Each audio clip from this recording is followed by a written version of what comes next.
مولانا عبدالحکیم اسحاق کے بیانات کے لیے حکیم اسحاق آفیشل کو سبسکرائب کریں۔ مولانا عبدالحکیم اسحاق۔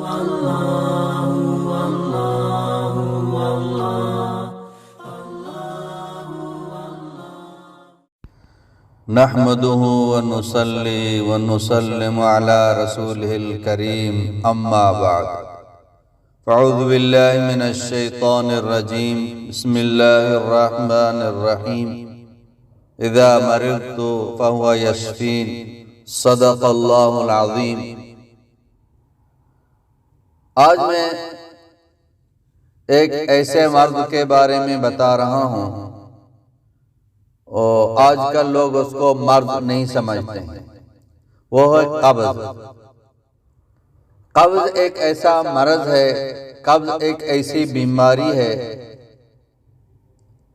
اس بیماری کی وجہ سے 70 بیماریاں جنم لیتی ہیں۔ سر میں درد رہتا ہے اور پیٹ میں جو گیس کا مسئلہ ہے، ٹانگوں میں درد کا مسئلہ ہے، اور یہ موٹاپا کا مسئلہ بڑھتا جا رہا ہے، اور اس کی وجہ سے معدہ اکثر خراب رہتا ہے۔ معدہ چونکہ انسان کے جسم کے اندر وہ انجن جیسا ہے، اگر انجن خراب ہو جاتا ہے تو وہ گاڑی نہیں چل سکتی ہے، وہ موٹر سائیکل ہو یا گاڑی ہو جو بھی ہو، بغیر انجن کے وہ نہیں چل سکتے ہیں۔ تو یہ معدہ انسان کا جو نا انجن، معدہ خراب ہے تو اس کا پورا جسم ہی خراب ہے۔ تو یہ جو حکیم ہیں، طبیب ہیں، وہ کہتے ہیں کہ قبض کی وجہ سے 70 بیماریاں جنم لیتی ہیں۔ ایک ان میں سے بواسیر کی بیماری بھی ہے، پر بواسیر کی بیماری کی وجہ سے کتنی بیماریاں پیدا ہو جاتی ہیں۔ تو لہٰذا یہ قبض کی بیماری کو ہم اس کو بیماری سمجھیں، اس کا علاج کریں اور کھانے میں احتیاط کریں، پرہیز کریں، اپنے آپ کو اس سے بچائیں۔ تو اس سے پہلے بھی میں نے ایک علاج بتایا تھا قبض کا، وہ انجیر کا تھا۔ انجیر کھانے سے بھی الحمدللہ اللہ پاک کے فضل و کرم سے یہ قبض ختم ہو جاتا ہے، لیکن وہ مستقل وہ کھانا پڑتا ہے۔ تو الحمدللہ انجیر کھانے سے وہ قبض تو ختم ہوگا، لیکن دیر سے ختم ہوگا وہ کھانا۔ اب یہ جو انگریزی دوائیں کھانے سے قبض تو ختم ہو جائے گا، لیکن آپ دوائیاں چھوڑ دو گے تو دوبارہ قبض کی بیماری لگ جائے گی۔ تو انجیر کھانے سے مستقل کھاتے رہیں گے، قبض کی بیماری نہیں ہوگی۔ لیکن آج جو میں علاج بتا رہا ہوں، آپ رات کو کھائیں گے، صبح انشاءاللہ تعالی آپ کا پیٹ صاف ہوگا۔ تو آپ یقین بھی نہیں کریں گے، اور اتنا سستا اور ہر کوئی اس کو کر سکتا ہے۔ ہر جگہ ایک جڑی بوٹی ہے، یہ جڑی بوٹی ہر جگہ آپ کو جو نا وہ مل جائے گی۔ تو بہت ہی بہترین، بہت ہی مجرب ہے۔ تو آپ کہتے ہیں انشاءاللہ تعالی دعائیں دیں گے، اگر فائدہ نہ ہوا تو میرا نام ہٹا۔ ہمارے گھروں میں بوڑھے ہیں یا جو بھی ہے جس کو یہ شکایت ہے، قبض کی شکایت جس کو بھی ہے، وہ یہ کہیں گے انشاءاللہ تعالی اللہ پاک ان کو شفا دے دیں گے۔ اللہ پاک نے اس جڑی بوٹی کے اندر شفا رکھی، شفا دینے والی ذات اللہ تعالیٰ کی ذات۔ موسیٰ علیہ السلام کے پیٹ میں درد تھا، یا اللہ پیٹ میں درد ہے، اللہ نے حکم دیا کہ فلان رنگ کا پتا کھائیں، کھا لیا، اللہ نے شفا دے دیا۔ تو یہ پتوں کے اندر شفا بھی اللہ پاک نے ڈالی۔ تو یقین اللہ کی ذات پر ہو، باقی ان کو کھاتے رہیں۔ تو انشاءاللہ تعالی اللہ پاک نے اس کے اندر عجیب تاثیر، عجیب جنا اللہ پاک نے شفا رکھی ہے، بالفور فائدہ ہوگا۔ اور اس کے کھانے کا طریقہ یہ ہے، تو صبح سونے سے پہلے یہ دن میں بھی کھا سکتے ہیں، بہتر یہ کہ کھا کے سو جائے۔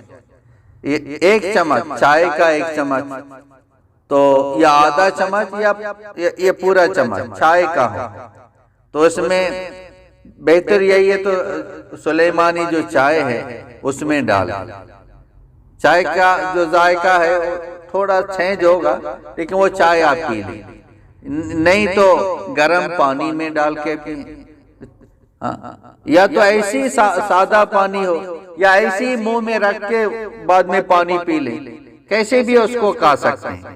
تو کھاتے ہیں انشاءاللہ تعالیٰ آپ کھا لیں، صبح انشاءاللہ پیٹ انشاءاللہ صاف ہوگا۔ اب وہ نہیں پیٹ میں جو مروڑ آئے گا، درد پیدا ہوگا، وہ نہیں ہے، بالکل نارمل طریقے سے آپ کا پیٹ جو ہے نا وہ صاف ہو جائے گا، اور اسے چربی بھی ختم ہو جائے گی۔ آپ پیشاب کو بھی دیکھیں گے پیلا پیلا پیشاب آ جائے گا، تو آپ کی چربی بھی ختم ہو جائے گی۔ بہت بہترین اللہ پاک نے جو نا یہ ایک درخت بنایا ہے وہ ہے سنا مکی۔